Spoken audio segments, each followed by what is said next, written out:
பேசவே கூடாது. பாதுகாப்புனா என்னது? பாதுகாப்பை பத்திலாம் அதுவும் திமுக காரன் பேசவே கூடாது. அதெல்லாம் ரொம்ப தப்பு. இது உடைச்சு இது பண்ணுவோம். திமுக இது வரைக்கும் என்ன பண்ணிருக்குது? சரி இப்பெல்லாம் பண்றாரு, 5000 ரூபாய் கொடுக்குறாரு, 1000 ரூபாய் போடுறாரு.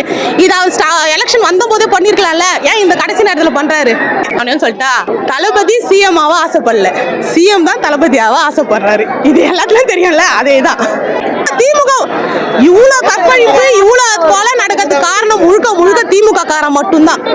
சரி கோச்சுக்காதீங்க, விஜய் டைவர்ஸ் நியூஸ் வந்ததுல வெளியே அன்னைக்கு வரும்போது 2 வயசு குழந்தைய திமுக காரன் கற்பழிச்சு கொலை பண்ணியிருக்கான். அதை பத்தி என்ன பேசுனீங்களா? அப்ப அது தப்பு இல்ல. இது திமுக காரன் மட்டும் வரக்கூடாது உள்ள. திமுக வராம இருந்தா எங்க அண்ணன் கண்டிப்பா எலெக்ஷன்ல உட்கார வைப்போம். இந்த வாட்டி அவருக்கு ஒரு யூஸ் ஃபேன் பேசஸ் வேற இருக்கு இல்லையா? ஸோ அவர் வர்றது கஷ்டம் தான், எங்களுக்கு தெரியும். அவர் போயிட்டதே நல்லது. ஏன்னா இது மூலியமா எதனா ஒரு அசம்பாவிதம் நடந்தாலும் அதுக்கு அவர் தான் ரீசெண்டாக ஒரே வாரத்தில் முடிச்சுட்டு போயிடுவாங்க. அதுக்கு இது எவ்வளோ பெட்டர் தான். ஓகே, இந்த டைம்லாம் நெக்ஸ்ட் டைம் பார்த்துக்கிறோம், ஒன்றும் பிரச்சனை கிடையாது. ஓட்டன்னு வேணா சொல்லலாம், கோட்டெல்லாம் ஒன்றும் கிடையாது. ஓடு பிச்சு பிச்சு அப்படி புடியும் கிடையாதுலாம். அப்படி இப்போ கரண்ட் சிஎம் காலிலேருந்து வீட்டிலேருந்து அவர் வந்து இன்னைக்கு இது பண்ண நாமினேட் பண்ண போனார்ல, அவர் லைவ்ல பார்த்துட்டு இருக்கீங்களா? விஜய் லைவ்ல பார்த்துட்டு இருக்கீங்களா? நீங்களே சொல்லுங்க. எது டிஆர்பி ஏறுது? யார் மூலமா? ஒரு நியூஸ் சேனல் கூட யார் மூலமா டிஆர்பி ஆப்வியஸா அவ்வளவுதான். ரொம்ப சில பாதி பேர் வந்து ரொம்ப கிளியரா இருக்காங்க. இந்த மேனிபுலேட் பண்ற மாதிரி கொஸ்டின் கேட்டு கேட்டு அவருக்கு அந்த தகுதி இருக்கான்னு கேட்டு நீங்க தான் வந்து நீங்க தான் வந்து பயந்து அந்த கேள்வி கேட்கறீங்களே தவிர எங்க சைட்ல எந்த பிரச்சனையுமே கிடையாது. நாங்க ரொம்ப தெளிவா தான் இருக்கோம். டிவிகேல ரொம்ப தெளிவா தான் இருக்காங்க. ஒரு மாற்றம் வேணும்ன்றதுல தெளிவா இருக்காங்க. அவ்வளவுதான். அதுக்காக வந்து டிஎம்கே எதுவுமே பண்ணல, ஏடிஎம்கே எதுவுமே பண்ணலன்ற பேச்செல்லாம் கிடையாது. அவங்க பண்ணியிருக்காங்க தான். இன்னும் பண்றதுக்கு எங்களுக்கு தளபதி வேணும். அவ்வளவுதான். கன் எடுத்து சுட கொடுத்த அந்த கவர்மெண்ட் வந்து போலீஸ் கொடுத்தது வந்து ஏன் ஒரு பொண்ணுக்கு வந்து நீங்க பெருசா எதுவும் இதெல்லாம் பண்ண தேவையில்ல. ஒரு பிரச்சனை நடக்கும் போது ஏன் அங்க போய் நிக்க கூட மாட்டீங்க? ஏன் கேள்வி கூட கேட்க மாட்டீங்க? ஏன் வந்து அந்த விஷயத்த ஃபர்ஸ்ட் ஏன் மீடியால ஃபர்ஸ்ட் ஏன் போஸ்ட் பண்ண மாட்டீங்க? ஏன் வந்து ஒரு சோஷியல் மீடியால அதை பத்தி ஏன் எதுவுமே வெளில வரல? எந்த நியூஸ் சேனலுமே ஏன் வெளில வரல? அதுதான் கேள்வி. அது கவர்மெண்ட் என்ன, ஏன்னா எடுத்தோம் கவுத்தோன்ட்டு அவசரமா ஒரு முடிவு கொடுக்க முடியாது. அது எங்களுக்கு புரியுது.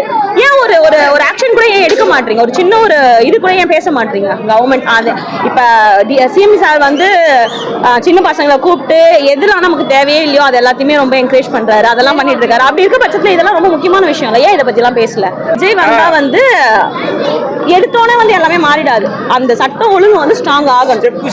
ஆமா, எல்லாமே ஸ்ட்ராங் ஆகணும். ஸோ அதை வந்து இவங்களே பண்ணியிருந்தா நாங்க அவங்களுக்கு தேடி போறது கிடையாது. அவர் ஆக்டராவே பார்த்துட்டு நாங்க விட்டுட்டு இருக்கோம். இது இவங்க பண்ணாததுனாலதான் அடுத்து அவங்க போறோம். அது சிம்பிளி வேஸ்ட். அதை பத்தி பேசுறதுக்கே அவங்க பத்திலாம் பேசுறதே waste, simply waste, time waste. அது வந்து ஏதோ ஒரு பப்ளிசிட்டிக்காக ஏதோ ஒன்று லூஸ் மாதிரி பண்ணிட்டு இருக்கு. ஆக்சுவலா அந்த பொண்ணுக்கு நான் சீரியஸாக ஒரு பொண்ணா சொல்றேன், அது பின்னாடி வந்து எவ்வளவு ஃபேஸ் பண்ண போகுதுன்னு அதுக்கே தெரியாம அது பண்ணிட்டு இருக்கு, ஏதோ லூசி மாதிரி பண்ணிட்டு இருக்கு. ஸோ அப்படி இருக்க பட்சத்துல எதுக்கு இது தேவையில்லாத ஒரு வேலை? இது நீ ஓகே, நீ ஒரு கட்சிக்கு இருக்கே, அந்த கட்சிக்கு உண்மையா இருக்கேன்னா நீ வேற எதனா பண்ணு. ஏன் விஜய் பத்தி பேசி நீ டாமினேட் பண்ணி நீ என்ன சாதிச்ச? ஒண்ணுமே பண்ண முடியாது. Waste, zero. அவங்க பத்தி ஒரு கேள்வி கேட்கறதுனால ஜீரோ. வேற எதுனா எங்களோட கட்சிக்கு வந்து ஒரு ஸ்ட்ராங்கான பேஸ்ன்றது வந்து அர்ஜுனன் சாரும் ஆனந்த் சாரும். டெஃபினெட்லி அவங்க 2 பேரும் எப்படி வந்து ஒரு கட்சிக்கு வந்து 2 பேர் ரொம்ப முக்கியமா இருப்பாங்களோ அந்த மாதிரி இவங்க 2 பேர். ஸோ அது எங்களுக்கும் தெரியல. நாங்களும் ஃபர்ஸ்ட் டைம் வரோம். வின் பண்ணாலும் ஓகே தான், லூஸ் பண்ணாலும் ஓகே தான். டிவிகே தான். அதை நாங்க பாத்துக்கிறோம். நேற்று டிஎம்கேல என்ன நடந்துச்சுன்னு தெரியுமா? எக்ஸாக்டா என்ன நடந்துச்சுன்னு தெரியுமா? மாத்தி அவங்க 2 பேர் தான் சண்டை போட்டுக்கிறாங்க. நேற்று கூட டிஎம்கேல அடிச்சுக்கிட்டாங்க தான். நேற்று கூட டிஎம்கேல கூட தான் ப்ராப்ளம் இருந்துச்சு. அங்க கூட தான் சீட்டு கொடுக்கலாம்னு சொல்லிட்டு சண்டை வந்துச்சு. அதை வந்து வெளியே காட்ட மாட்டீங்க. ஏன்னா வந்து எல்லாமே வந்து அண்டர் அவங்களோட இதுல இருக்கு. இதே வந்து விஜயோட இதுல நடந்துச்சுன்னா அதை பத்தி பேசுவாங்க, காட்டுவாங்க. வெயிட் பண்ணிட்டு இருந்தாங்க. எல்லாருக்குமே ரொம்ப கஷ்டமா தான் இருக்கு, பார்க்காம போறோமே அப்படின்னு. வேணும்னே தான் பண்றாங்க. ஆக்சுவலா யார் கொடுக்கணும்? எல்லாருமே தானே வராங்க. விஜய் மட்டுமா வராரு தனியா? எல்லாருமே தானே வராங்க. கொடுக்க வேண்டியது அவங்களோட இது தானே. எல்லா இடத்துலயுமே சேம் இஷ்யூ தான். இதையே தான் சொல்றாங்க எல்லா இடத்துலயுமே. அப்ப கவர்மெண்ட் அவங்க கரெக்டா அதை மாத்திக்கணும்ல நெக்ஸ்ட் டைம் பண்ணும்போது. அதை ஏன் பண்ண மாட்டேங்கிறாங்க? விஜய் மட்டும் எல்லா கொஸ்டினும் கேட்கறாங்கல்ல, அவங்க சைடு இருக்கிறது அவங்க ஏன் கரெக்ஷன் பண்ணிக்க மாட்டேங்கிறாங்க? மாத்தலாம் கூட பரவாயில்ல, கம்பல்சரி ஓட்டு விழும். பேசுறதுக்கெல்லாம் ஒண்ணும் இல்ல. மே 4th ஒருத்தரை கீழே தள்ளி மேல வரணும்ன்ற இதெல்லாம் ஒருத்தரை வந்து கீழே தள்ளி மேல வரணும்ன்றதெல்லாம் கிடையாது.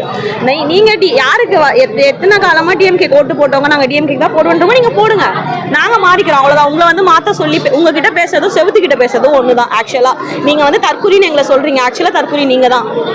எப்படி சொல்றது?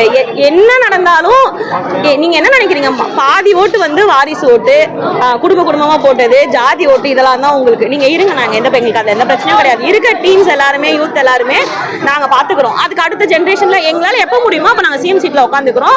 அது மூலியமா ஒரு நல்லது நடக்கணும், அது மாறட்டும், நடக்கட்டும். ரொம்ப நிறைய இருக்குண்ணா, ரொம்ப பயங்கரமா நிறைய இருக்கு. ஃபர்ஸ்ட் நேத்து காலையில விஜய் தான் வாக்குறுதியே கொடுத்தாரு. அதுக்கப்புறம் தான் அவங்க காப்பி பேஸ்ட் பண்ணி அங்க அவங்க கொடுத்தாங்க. நான் என்ன சொல்றேன், ஒரு மனுஷன் அவரை பர்சனலாவும் சரி எல்லாத்துலயுமே ரொம்ப அடிச்சுட்டே இருக்கீங்க. எவ்வளவுதான் ஒருத்தர் சிரிச்சுட்டே நிக்க முடியும், ஆனா அவர் நிக்கிறாருல்ல, அவர் வந்து எங்களுக்காக நிக்கிறாருல, அவர் ஒண்ணும் வந்து சோர்ந்து போயிடல. சோ அதை நாங்க பாத்துக்கிறோம். நீங்க என்ன உங்களோட கொஸ்டின்ஸ்க்கு எல்லாருக்குமே இது ஓட்டா விழும். உங்க கொஸ்டின் ஒண்ணுதான், கூட்டம் ஓட்டாகுமா? அதானே, ஓட்டாதான் மாறும், கண்டிப்பா மாறும். எத்தனை வருஷமா அவங்க வந்து அவங்க வந்து எலெக்ஷன்ல இருக்காங்க, ஐ மீன் அவங்க வந்து இதுல இருக்காங்க. இது ஒரு 3 years பிஃபோர் வந்த கட்சி இது. பட் அதுக்கு முன்னாடி வந்து நிறைய இவர் வந்து எப்படி சொல்றது, நற்பணி மன்றம் வச்சு நடத்திட்டு வந்தாரு. இப்போ வந்து கட்சியா மாறினது ஒரு 3 வருஷத்துக்கு முன்னாடி. ஸோ இவ்வளோ ஒரு ஸ்ட்ராங்கா இந்த கட்சி இருக்கிறதே பெரிய விஷயம் தான், அதுவே சக்சஸ் தான். ஸோ அது இப்பயே வந்து அவங்க கூட்டணியில இருக்காங்க, இதுல இருக்காங்க, அதுல இருக்க தனியா நின்று ஏதோ ஒரு மனுஷன் ஏதோ பண்ணட்டும், விடுங்களேன். ஏன் இவ்வளோ வன்மத்தை நம்ம அவர் மேல போட்டணும்? ஏன் அவ்வளவு வன்மம்? ஒருத்தர் நல்லா இருந்தா அது யாருக்கும் பிடிக்காது. நான் வந்து எல்லா மீடியாவுக்கும் ஒரு விஷயம் சொல்லிக்கிறேன், ஜூலியை பத்தி யாருமே கேட்டாங்க. நீங்களாம் பேசிதான் அதை வந்து பயங்கரமா இது பண்ணி விடுறீங்களே தவிர வேஸ்ட். அந்த பொண்ணுக்கு வந்து நாளைக்கு அவளோட லைஃப்ல என்ன நடக்க போகுதுன்னு அவளுக்கே தெரியாம அவ்வளவு விஷயத்த இது பண்ணிட்டு இருக்கா. அங்க இருங்க, வெற்றி நிச்சயம், அதுதான், அவ்வளவுதான். அது வந்து தளபதி இதுலயே போயிடலாம். அவர் பாக்கலன்றது வருத்தம் தான்.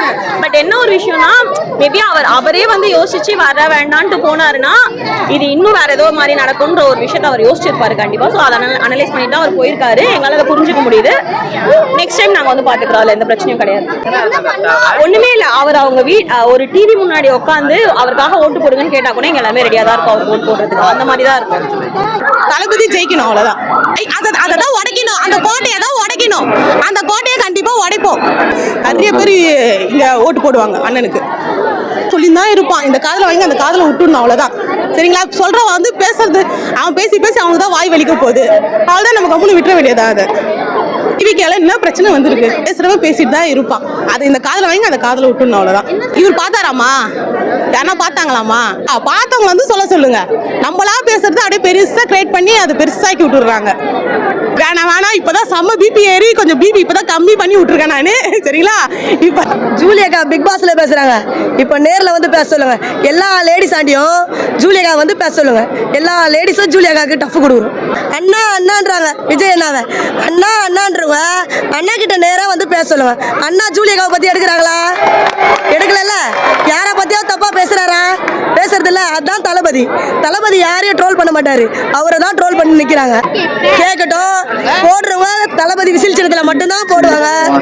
எல்லாருக்கும் தெரியுதுல்ல, வயசான பாட்டிலிருந்து குழந்தைங்கல இருந்து பெரியவங்க வரைக்கும் எல்லாருமே சப்போர்ட் பண்றது விசில் சின்னம் மட்டும்தான். ஏன்னா தளபதி படம் நடிக்கிறத விட்டுட்டு எதுக்கு அரசியல் வராரு? பொதுமக்களுக்கு நல்லதை செய்யணும் தான் அவர் வராரு. ஏன் அதை பணம் அரசியல சமாளிச்சுட்டு போயிடலாமே? படம் நடிக்கிறதுலயே எதுக்கு அரசியல் வராரு? நல்லதை செய்யணும் தானே வராரு. அப்ப அவருக்கு நாங்க சப்போர்ட் பண்ணுவோம். சினிமால சம்பாதிக்க முடியாது, அரசியல சம்பாதிச்சிருவாரு. சொல்லுங்க. ஒட்டுமொத்த லேடிஸும் எல்லாருமே அவர் பக்கம் நிற்போம். அவரு எங்க அண்ணன், அவருக்காக நான் உயிரியே கொடுப்போம். திமுக கோட்டையிலேயே வந்துட்டாருல்ல தளபதி, அதான் முடியலன்றாங்க. திமுக கோட்டையிலேயே நோய் எடுத்து தளபதிக்கு மட்டும்தானே ரைட்ஸ் வந்துச்சு, வேற யாருக்காவது இருந்ததா? சொல்லுங்க. அதை உடச்சு காட்டுவோம். எல்லா நலத்திட்டு அவர் வந்து உங்களுக்கு காசு இவ்வளவு தர அவ்வளவு தரன்னு அறிக்கை விடல. பெண்களுக்கு சேஃப்டி தரன்னு இருக்காரு, அதுக்காக வேண்டிதான் நாங்க சப்போர்ட் பண்றோம். அவர் வந்து பணம் தராருன்னா யாரும் முன்னு இருக்க மாட்டாங்க. உங்களுக்கு லேடிஸ்க்காகவே நான் சப்போர்ட் பண்றேன், அதை மட்டும் தான் அவர் சொல்றாரு. இன்னும் ஒயின் ஷாப் கட் பண்ணும், கஞ்சா ஹஸ்பின் இதெல்லாம் கைட் பண்ணோம். அந்த பாட்டி கிட்ட கொடுக்குறேன், அந்த பாட்டியை கேளுங்க. பிள்ளைங்களுக்கு ஆதரவு வேணும். ஒயின் ஷாப்பு மூடணும், ஒயின் ஷாப்பு மூடணும். குடும்பம் அழியுது, குடும்பம் சாவறாங்க, குடிச்சு சாவறாங்க. சாமி, என் பிள்ளை வந்தா எல்லாம் செய்வாரு, உதவி செய்வாரு. எங்களுக்கு பணம் காசு வேணாம், எங்களுக்கு ஆதரவு வேணும். எங்களுக்கு பணம் காசு வேணாம், எங்களுக்கு ஆதரவு வேணும். என் பேரன் வந்தா செய்வாரு. நீங்க தான் இலவசம்ன்றாங்களே, இலவசம்லாம் இல்ல. மெட்ரோ வாட்டர் வரி எல்லாத்தையும் வாங்கிதான் லேடிஸ் பஸ் ஃப்ரீயா போறாங்கல்ல, ஒட்டுமொத்த லேடிஸா ஃப்ரீயா போறாங்க. இல்ல, அவரை கேட்டோமா ஃப்ரீயா விடுங்கன்னு. ஆனா லேடியா அதுக்கு பதில் சொல்லுங்க. 5 ரூபாய் செய்யறாரு, 5 ரூபாய் லேடிஸ் வந்து ட்ரோல் பண்ண சொல்லுங்க. ஒட்டுமொத்த தமிழ்நாடே எங்க பக்கத்துல தான் இருக்கு. அதுக்கு பதில் சொல்ல சொல்லுங்க. சொல்லுங்க. லேடிஸ் கிட்ட பதில் சொல்ல சொல்லுங்க. யார் தரேன்னு சொன்னாங்க? அம்மா தரேன்னு அவர் வாயில வரவே இல்லையே. 1500 ரூபாய் தராருன்னா இப்போ மக்கள் வந்து 200 ரூபாய்க்கு 300 ரூபாய்க்கு தான் போறாங்க. நான் போயிட்டு ஒரு கேன்வாஸ் பண்ணோம் வாங்க தளபதிக்குன்னு கூப்பிட்டா 300 ரூபாய் தரீங்களா? எப்படி கேக்குறாங்க? 300 ரூபாய் தரீங்களா? வரேன். முதல்ல பணத்தை தான் கேக்குறாங்க. முதல்ல அதை இல்லாம ஆக்கணும். எங்களுக்கு பணம் வேணாம். நாங்க பணம் வேணாம் எங்களுக்கு. அவரு மோசம் பார்த்தா போதும், அவர் அழகு பார்த்தா போதும் எங்களுக்கு. அவரோட மொழிகளை பார்த்தா போதும்.